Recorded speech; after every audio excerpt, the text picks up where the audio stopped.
You know, when you read articles about football managers that have lost the dressing room and you think, how on earth have you allowed that to happen? Well, now I get it. So let's talk you through our squad, glossing over the fact that you're looking at yet another formation and tactic. And let's show you just how miserable this group of professionals are. Let's start with Pontus Dahlberg in goal. He's against one of his teammates. He likes the way we treated Ulysses Javier Claveria. Who is that, I hear you cry? He's an absolute nobody. Not made a single appearance this season, not even been on the bench, and he's responsible for a lot of the trouble that's in the squad. Back to the top. What's wrong with Jerry St. Just, I hear you cry? Well, he's supporting his teammate and is unhappy with the way that I've treated them. On to our next player. He's unhappy with the treatment of that player. Sanyan, well, he's wanted by a couple of clubs, and he's also unhappy with the treatment of that player. What about the Bard? Well, he's a player that's unhappy with the treatment of Frederick Buurkan. Let's remember, Frederick Buurkan would be replacing the Bard in the team if I was to play him. So I don't know why he's so unhappy with his treatment. Bjorn Torsby is also happy with the treatment of a different player this time, Suleimani Kohli. He's now playing in midfield alongside Kohli. Kohli is unhappy because he wants his agreed playing time, which is as a squad player.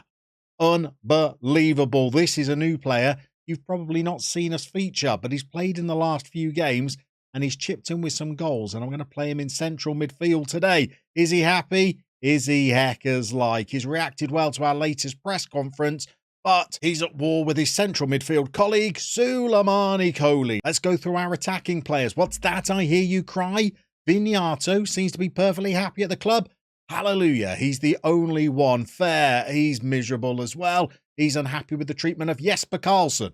You can see a number of players are mistreated and are rallying round trying to get the support of their colleagues. What about Mikel? Well, I actually think Mikel's happy at the club. He should be. He's played like absolute dishwater all season, and yet he finds himself back in the starting 11 for this afternoon as we take on Atalanta. So in essence, there's a fair bit of infighting in the squad right now, and they don't really back my management. We're already halfway through the season. I still haven't really settled on a tactic that works, but the good news is we've eked out a few points since our last episode when you were seeing us lose our third game in a row to relegation-threatened Cagliari, and they're still down in the relegation zone. After that game, we got a 3-3 draw, but we were behind in this game. We were playing Fiorentina. We were the home team. Fiorentina took the lead in the 9th minute. They added a second goal after 38, but then we made our way back into the game. We got a goal through Vignato before Mitrovic put Fiorentina 3-1 ahead. Before we designed a tactic on the hoof, and Fair scored after 79 minutes and Juan Perez scored after 83. And Juan Perez has been an important player over the last few games. He's now got 4 goals in 7 starts, and fortunately, he's picked up an injury. He's going to be out for at least another couple of weeks and has missed a couple of weeks already so far. So that was a bit of a blow. After the Fiorentina game, we travelled to Sassuolo, another draw, all of the goals coming very late. Sassuolo took the lead in the 76th minute. We equalised through Mopai a minute later. Before bizarrely, we had 2 goals within 60 seconds of each other, and the game finished in a 2-2 draw. And then to our first win in 6 games, and wouldn't you credit it, it was against the team that was top of the table at the time, Roma. But we made them look really ordinary. Perez scored for us in the 13th minute and Cayenne scored for us in the 26th. And we looked comfortable in this game. And then we bounced into the next one against bottom of the table, Lecce. Could we find a breakthrough, having just beaten top of the table easily? Absolutely not. At least we didn't concede any goals, but we barely registered any shots in this game. We played really poorly. In the next game, we were poor as well. We played Milan, and we stood absolutely no chance in this game. It was a completely different performance to what we'd seen against Roma just a week or 2 earlier. Milan made us look like a Serie B club, and Milan are now fighting it out for the title at the top of the table. After that, we got another defeat. It was another tactic, a 3-2 defeat to Torino this time. They scored early. We equalised early. but then they were ahead 2-1 at half-time. We equalised for the second time in the game through Perez, but unfortunately they scored 25 minutes from time to give them a 3-2 victory. After that, we got another win. We played Spal. Was it a pretty performance? No. Did we rely on a penalty to get us the winner? Yes, we did. And it was another iffy performance against a team in the relegation zone when we played Udinese. This one was a 2-2 draw. A theme of this season is conceding early goals. We did the same against Udinese. We had to come fighting back with a goal through fair. We were still 2-1 down at the break before Morten Torsby scored us an equaliser before a cup game and a little bit of light relief. We played Pisa, who are in the division below, and we managed to beat them 2-1, although this game looked like it could be heading to extra time. With Mikel having scored for us in the 15th minute, Pisa equalised in the second half, and we had to wait until the 82nd minute of the game before Morten Torsby scored a winner. But there was one other bit of news from the Pisa Cup tie. I spotted during the game a player called Patrick William, and I thought that name sounds familiar. I clicked on him, and it was old Patty Bill, a player that we had when we were managing PAOK. He's made his way from PAOK to Napoli to Spezia and has now signed for Pisa, and he was playing against us in the Cup. But he wasn't alone, because the player that got the assist for the Pisa goal was none other than Ivan Cebelic. Who is Ivan Cebelic, I hear you cry? He's only a player that we had on loan at our very first club 10 seasons ago, Dugopolia. He's now played for Hajduk Split, Verona, Piacenza, Modena and now Pisa, and we had two of our former players playing against us in the same fixture. But back to today, where we are taking on an Atalanta side that find themselves in the Champions League playoffs. We are down in 12th, mid-table security you might think, although defeat today might leave us as few as 3 points ahead of the relegation zone, whereas a win might leave us as little as 4 points off the European places. I'd certainly rather the win than the defeat, but a tie against Atalanta is not going to be easy. Let's show you what they're like in 2030 with the Scout Report.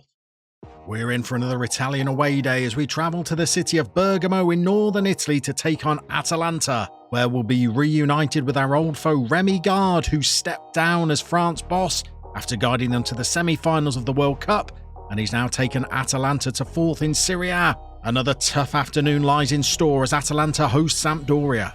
So this is our last game with Sampdoria before the winter break. It's a short one in Italy. I think we've only got about 10 days off, but it's much needed. Try and soothe a few egos, try and bring some players back into the fold, and then we go again after Christmas. If we could go into that game with a win against a team who are in pretty decent form, that would be pleasing. Giving the ball away in midfield will not help with that aim, and Atalanta are bringing the ball forward. They have slipped one behind our defence. It doesn't seem to matter how low we play our defensive line. Teams still keep getting in behind us. It's a constant theme for us. However, I thought we might have got in ourselves. Unfortunately, the front three managed to mess that opportunity up. We're going to have to build again. Atalanta have won the ball back. This is a long highlight. They run in behind our defence again, and they've taken the lead after 17 minutes. We always concede within the first 20 minutes, it seems, and Atalanta have put us to the sword. Have a look at this goal. How would you deal with it? I've tried playing with an even deeper line. We're just on a standard line at the moment, and even that didn't help. And in Football Manager, you really get punished when you play those low blocks. I'm not sure I have the answers. It's not even like our defence is terribly slow. Our two centre-halves have pace and acceleration around 12 and 13. It's not horrific, but they keep getting in behind our defenders at will. They've got behind our right-back now, and this could be 2-0 before we even get to the 20-minute mark. In fact, it probably should have been. They had a chance to take the ball down. Instead, they've blasted it over the bar. Good news, everybody. We've had some shots, 3 of them, in fact. They were all on target. Did any of them lead to a highlight? They did not. So we are struggling to put chances together. It could be more tactical tweaking at half-time. So we've made a change at halftime because Fair was playing a 6.1. That boy is so inconsistent, it's ridiculous. And we've done some tactical tweaks as well, including bringing in work ball into the box to see whether we can create some better quality chances. And that's led to Mikel going through one-on-one with the keeper. This guy scored 1 goal in his last 8 appearances, I think. And he's fluffed his lines again. We've at least got a corner. The substitute Carlson sends it in. Mikel has another chance. The keeper has saved Atalanta again.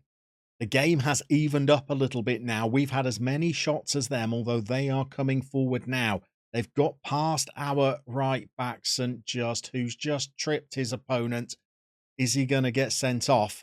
No sending off for St. Just, but Atalanta are coming forward again. And they've scored again. Michael Solar has made it 2-0. This is another game that we are going to be chalking up as a defeat. Who are we blaming this time? We've headed the ball clear through St. Just. Look at the acres of space that he's in. The player goes out to him and still doesn't make a challenge and lets him just cut inside. It's the Bard, theoretically one of our strongest players, certainly our best defender, but it is all going wrong at the moment. So the Bard was carrying a knock. We've also had Vignato playing a 6.0. We've made a couple more changes. It's not helped bring us back into the game. Yet another disappointing performance from our players.